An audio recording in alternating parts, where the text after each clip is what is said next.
Hello, it's Grandma Karen. Today I will show you how to change the needle and how to clean the lint from under the feed dog and put oil in the machine. Lint and threads under the feed dog can cause bad stitches. In this video, we will be looking at the Bernina 802. As we learn to change the needle, you will see some machines that are not a Bernina 802, but the information is generic and will apply to your machine. We are working near the needle today. Let's be safe. Turn the machine off or unplug it. To dispose of needles, we do not just throw them in the trash where they can poke someone through the plastic bag. We can wrap them in a paper towel before throwing them away. I've made a little container to dispose of mine. I put duct tape around the lid of this can, and then I make a slit in the top so that I can dispose of my needles this way. And then I store this away from little children so that they can't get into it. Your sewing machine needle is part of what makes great stitches. I change the needle often on my machine. How can you tell if you need to change your needle? The following photos will tell you. The yellow arrow is pointing to a needle with a burr or hook on the pointed end of the needle. This can cause bad stitches, broken threads, and damaged fabric. You will need to change the needle if your needle is like this. Sometimes needles break and have to be replaced. If your needle breaks, try to find all the pieces and properly dispose of them. We will discuss how to prevent breaking needles in our next lesson when we sew on fabric. I often start sewing by feeling the back of the needle. If it has a burr or a hook on it, or if it feels rough like sandpaper, I know it's time to change the needle. If my top thread keeps breaking, or if the tension on my stitches look horrible, or the machine is skipping stitches like the top right photo, I first rethread the machine. If I still have this problem, I put in a new needle. Sometimes a bent, a burred, or a damaged needle can cause these problems. If I hear a crunching or a punching sound as the needle goes into the fabric for each stitch, then I know the point of the needle has become dull and I need to change the needle. Eventually you will be able to hear it when the needle is dull. You need to change the needle about every 6 to 8 hours of sewing. Check the needle often. A new needle makes better stitches. Let's look closely at this huge model of a sewing machine needle. At the top of this needle, where the needle goes into the sewing machine, it's rounded. This is the front of the needle. The front of the needle has a groove that runs down to the hole or the eye of the needle. This is where the thread lies. I turn the needle over, and this is the back of the needle. The back of the needle has a flat side at the top instead of a round side. This photo shows the flat side of the needle and the round side of the needle at the top of the shaft. Here's an important stitch note to help reinforce this. A needle that is bent, dull, rough, or has a burr on the end can cause bad stitches. Change the needle every 6 to 8 hours or when you see or feel or hear problems. To take the needle out of the machine, you will have to turn the needle screw. Your machine's needle screw may look similar to one of these. For most machines, you can just use your fingers to loosen the screw. Some machines have a special screwdriver like these photos to loosen the needle screw and remove the needle. To take out the old needle in this machine, I put the presser foot down.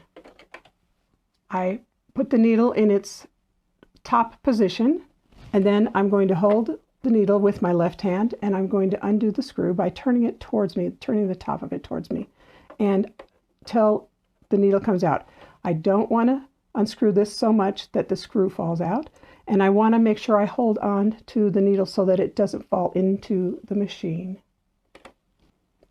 I'm going to place the old needle on a plate or a bowl, and I'm going to take a new needle out of this package here.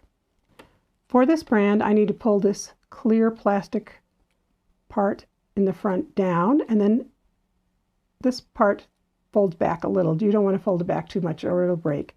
And then I can take out a new needle, and then I'm going to put those back into my plate. And then to put this in, I want the flat side of my needle facing the back of my machine. I'm going to put it in that little hole with my left hand, and I'm going to turn the screw until it's tight. And I'm going to make sure that it's pushed up all the way into the machine. If the needle is not into the hole all the way, your machine will not work. I will make another longer video on needles with a lot more information in a later lesson. Your mentor will choose the correct needle to sew your first quilt. There are still a couple more things you need to know about needles that affect your stitches. The yellow arrow on the left side of the photo is pointing to the needle type, which is called universal.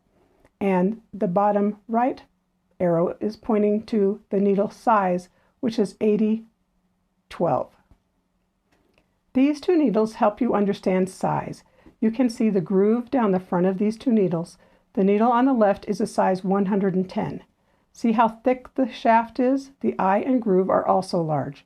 The needle on the right is a size 60 needle. The shaft and eye are much smaller. The groove is tiny. Look at the thickness and size of the thread in each needle. This thick thread would have a hard time going into the little size 60 needle. The thickness of the shaft is called the size. The groove on the needle where the thread lies and the eye of the needle get bigger as the size of the needle goes up. Thicker threads need larger size needles. Needle style or needle type is how the point of the needle is shaped. The eye of the needle and the cutout behind the eye are also shaped differently for different types of needles. The style or type may be called stretch needle for sewing stretchy fabrics, or leather needle for sewing leather, or embroidery needle for going really fast in embroidery work. They are shaped to best work with different fabrics, different threads, and with different kinds of sewing. I will use a universal type needle size 80/12. It works well with the thread I'm going to use. The important concept here is when a thread is too big or too small for a needle, it can cause bad stitches and can cause thread to shred. The wrong type of needle for your fabric can also cause bad stitches and bad tension. Here are some gadgets you can buy that pull a loop of thread to the back of the needle, similar to the ones built into some machines. For this threader, 1. Lay the thread across the slit in the white part of the threader. 2. Lay the threader at the top of the groove on the front of the needle and slide it down the groove until it gets to the needle's eye. In photo 3, it shows pushing the needle threader into the eye. On number 4, you pull the threader out. It leaves a loop of your thread behind the eye. Hold on to the loop and pull it towards the back of the machine until the tail of the thread comes out. In photo 5, it shows the other end of this needle threader has a hole in it that you can use to put the needle in when you're putting it in and out of the hole. We just learned about needles. Your machine has a special screwdriver to remove the needle. It looks like this. Okay, now you're going to take your screwdriver and you're going to put it into this needle screw until it pops into place. And then I'm going to hold on to the needle and I'm just going to turn the screw towards me, and that will remove my needle. And it's the same way to put it back in. Put the needle back in and turn the screw. Every sewing machine gets lint inside from thread and fabric. It needs to be cleaned regularly. Many experts advise cleaning the machine every time the bobbin runs out. If you find your stitches are not good, cleaning your machine usually makes them better. Clean the dust off the outside of your machine with a soft cloth. The machine is unplugged. I've removed the needle now and the presser foot. I've also removed the top thread. A little lint brush came with your machine. You will need it or some other soft lint brush to clean the machine. Lower the needle a little and clean the lint off of this needle bar. And then return the needle bar all the way to the top position. We're going to remove this stitch plate, and to do that, we opened up this cover of our bobbin area, and you're going to put your finger right here, and there's a little knob right there, a little lever that you're going to push. I'm going to push on that, and it pops up my throat plate. Your stitch plate, which is this, is on the throat plate. And this is the little lever right there. And here is where the button is that you push with your finger to remove the throat plate. It's hard to see. And here's a picture of the lever without the throat plate on. You can see it a little bit better. Notice all the lint and pieces of thread that are in your feed dog area. We're going to clean that off in a minute. The first thing I'm going to do is I'm going to clean the lint off of the back of my throat plate. And you'll see that you have to remove pieces of fuzz off of your lint brush every once in a while. Okay, I'm going to remove the bobbin case, and I'm going to put it on a little plate or bowl. And before we can clean this area, we need to remove a few more things. And make sure that the needle bar is at its highest position. This makes it easier to remove all the pieces for cleaning. This is the race cover right here. and you're going to need to push a button. There's the release button right there. So I'm going to push that with my finger, and this race cover comes right down. Here is a close-up of the release button that opens the race cover. Now you can see the hook. This right here is the hook. I can pull it out by holding onto this post right here. I pull it straight out, and then I'm going to put it onto my plate. Now I have all the parts out, and I can clean the lint out of my machine. Here's a photo of the hook taken out of the machine. I'm going to start by cleaning the feed dog area first, starting at the top. And as I clean, I need to make sure that I'm not pushing lint down into the other areas. So I always push forward, get all that lint out of there, pushing forward. Don't use anything sharp to pull the lint or threads out of your machine. Scratching parts of the machine with a metal tool or pin can cause your threads to break. Clean all the lint. Now it's time to clean this hook area. So I'm going to clean all the lint out of here, around the race, back in these corners, and I'm also going to try to get it off of the race cover, and I'm going to clean even between these two pieces of the race cover, between the black and the silver part. Clean off the lint from the door.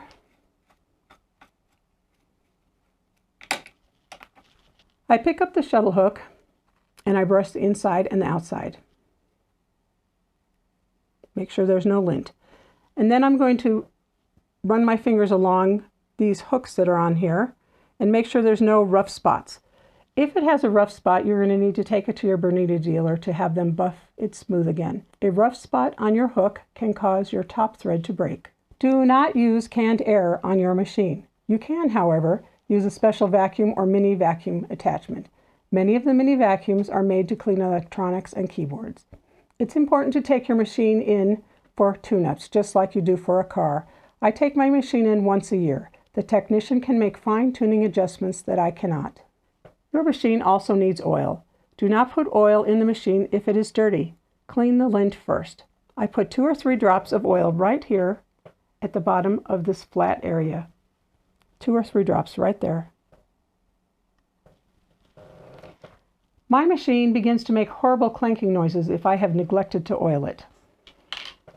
Use only sewing machine oil in your machine. Do not use any other kind of oil. If your machine oil is old and it is becoming yellow, buy a new container of sewing machine oil. It is recommended that you oil your machine after every other time your bobbin runs out.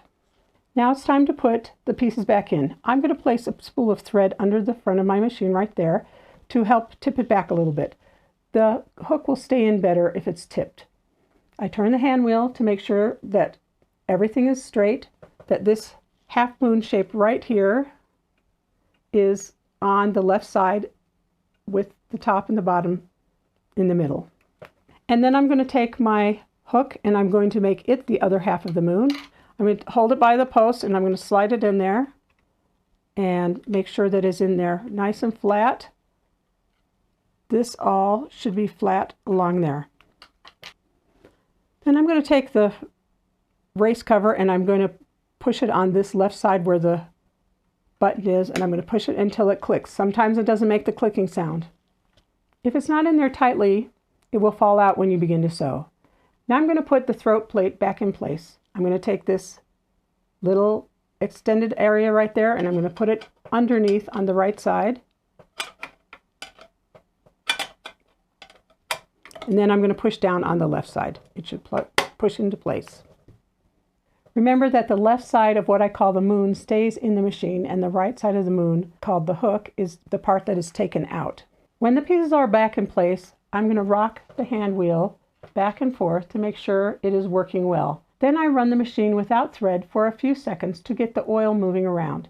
I thread the machine and sew a few stitches on a scrap of paper to make sure that no oil will get on my project.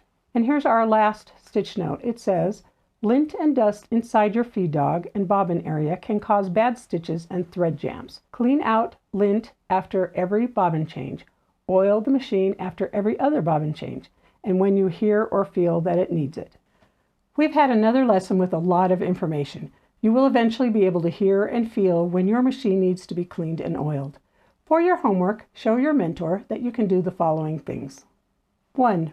Remove the needle from the sewing machine. Replace the needle with the same needle or with a new one. Properly dispose the old needle.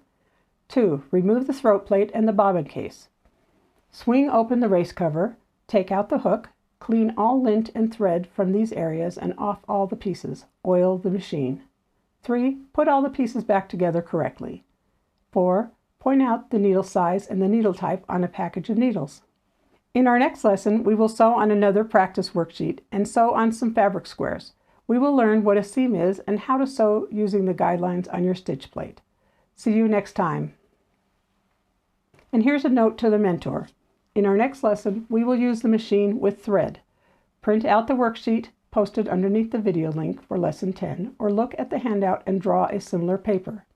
You will need the following: 6 squares or rectangles of fabric at least 3 inches by 3 inches, 2 long pieces of fabric at least 12 inches long and at least 2 inches wide. You will need pins and small scissors. Thank you for helping someone learn to sew.